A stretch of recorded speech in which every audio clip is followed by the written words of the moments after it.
Good evening, you lovely people. Manchester City 0, Tottenham Hotspur 4. Ange Postecoglou's side have travelled up north to the Etihad and absolutely tore Manchester City a new one tonight. It was a delectable medley of footballing splendour, in the words of Rory Jennings. Sit down, Nolan Liam, because Tottenham Hotspur gave your team 4 goals today. You wanted 4 trophies this season, you got 4 goals instead, lads. Wow, I don't believe it. What a result. What a performance. I mean, I've had my questions about Ange and a lot of these players, but fair play to all of them today. Ange tactically got it bang on, and every single one of those players, I thought they were outstanding. I really did. First 10 minutes, we were under the cosh a little bit, but we were always going to be. Every team are at the Etihad. We rode our luck a little bit. City didn't take a few of their chances. We defended well. Then we scored our first goal, as I say, an unbelievable ball from Kulusevski, mustard on a plate for James Maddison, who puts it into the back of the onion bag on his birthday. And then from there, for the rest of the game, I think we were on top. We got our second goal shortly after. James Maddison again with some brilliant link-up play with Heung-min Son, puts it in the back of the net. And then I'm thinking it's 2-0 half-time. We're looking good, but it's Manchester City away. Anything can happen. Don't want to get too confident. You know, 1 goal at the beginning of the second half and things could change around. But it's Spurs at the beginning of the second half who dominate possession, control the game at the beginning, and then it's Pedro Porro who smashes it into the back of the net after some brilliant play from Kulusevski in the midfield. A ball over, as I say, to Solanke, who then pulls it back brilliantly for Pedro Porro. Rest of the second half, I thought we defended unbelievably well. Tactically, we got it spot on. We counter-attacked them really well. We looked dangerous. And whilst we didn't create too many chances, we took the chances that we got. And in that second half, defensively, that was the best I've seen us under Ange. We were organised. We didn't look like conceding. Davies and Dragazin, not the best centre-back partnership on the world by any means, but they were brilliant. They were absolutely brilliant, both of them. And as I say, whether I'm a fan or not of some of these players, of this manager, credit where it's due.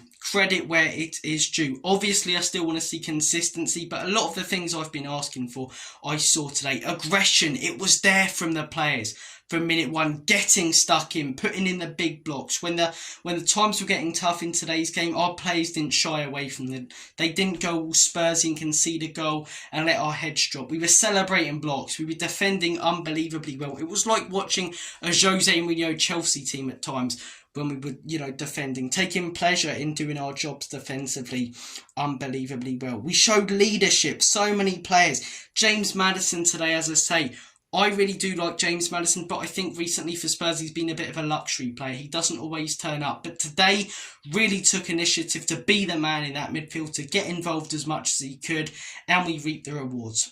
We really did, A lot of players on that pitch really led the side. And Ange Postecoglou, as I say, I said that I don't have faith in this manager anymore after Ipswich.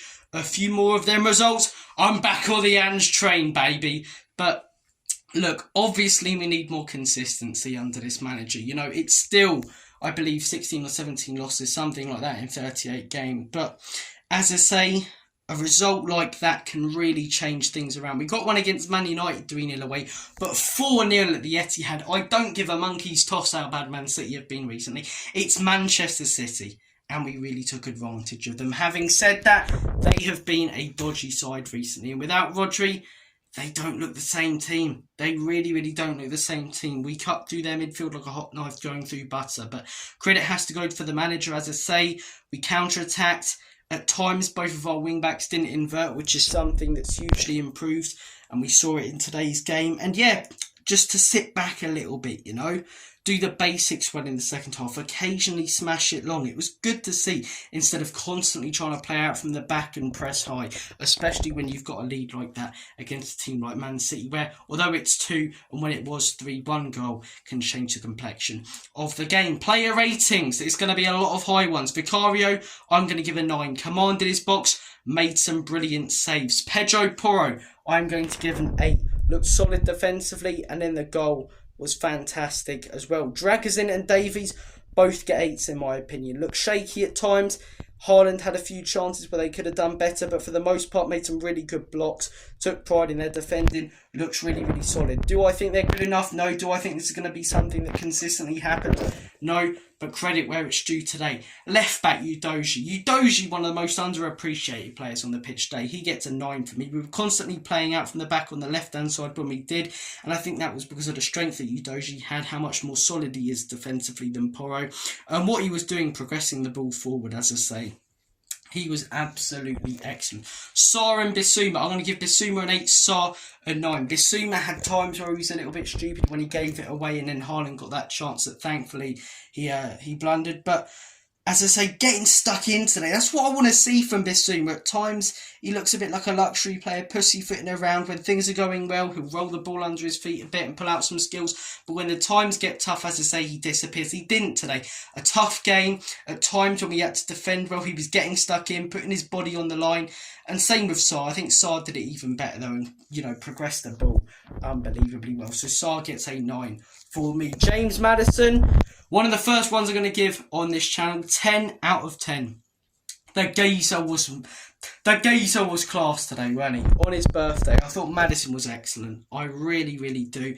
There's not a lot more he could have done. That's what I want to see from Maddison, man. We know that player's in there. He just needs to do it more consistently, and he needs to get himself more involved in the game.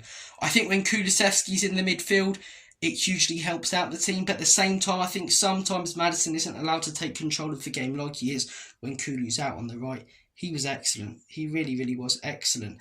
Up top, Kulusevski. I'm going to give a 10 to Kulu as well. Absolutely outstanding performance.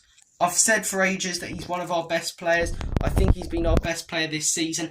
And that ball for the first goal was outrageous, wasn't it? Then obviously links up well for the second and plays a part. The third goal, he's the one, as I say, to do all the work in the midfield. He's involved in everything. He was at the heart of everything, constantly putting in good balls and doing the defensive work well, just like James Maddison. Dom Solanke gets an 8. Didn't score today, but did so much good work dropping deep. I've backed this guy from day one since he joined Spurs. I hugely criticised the owners for all the signings that they made, but I've said since day one, I thought this was a good one when many people have criticised him. And at the minute, thankfully, I'm being proven right, which I could do with because I'm being proven wrong about a lot of things. For example, what I said about Ange, but I'm okay with that. I want him to prove me wrong. And at the minute, he's doing a cracking job. Or today, he did a cracking job. He needs to do it more consistently, in my opinion.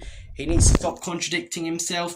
I still think we need better players and he needs to stop accepting mediocrity. But I'm not going to be one of these people who doesn't give him any credit when he gets it right. Today, tactically, bang on. Ange on the bench, in my opinion, gets a 9. Heung-min Son, I'm going to give an 8. I thought he was very solid. One of the worst players on the pitch for Spurs. But still, as I say, probably the 11th best player on the pitch. I think he was better than any of Man City's players. An unreal performance, an unreal result, guys. I'm going to make like a banana and split. Take care of yourselves. Have a smashing rest of your Saturday. And as always, in the words of Jimbo, come on you fucking Spurs. Get in there, boys. Take care.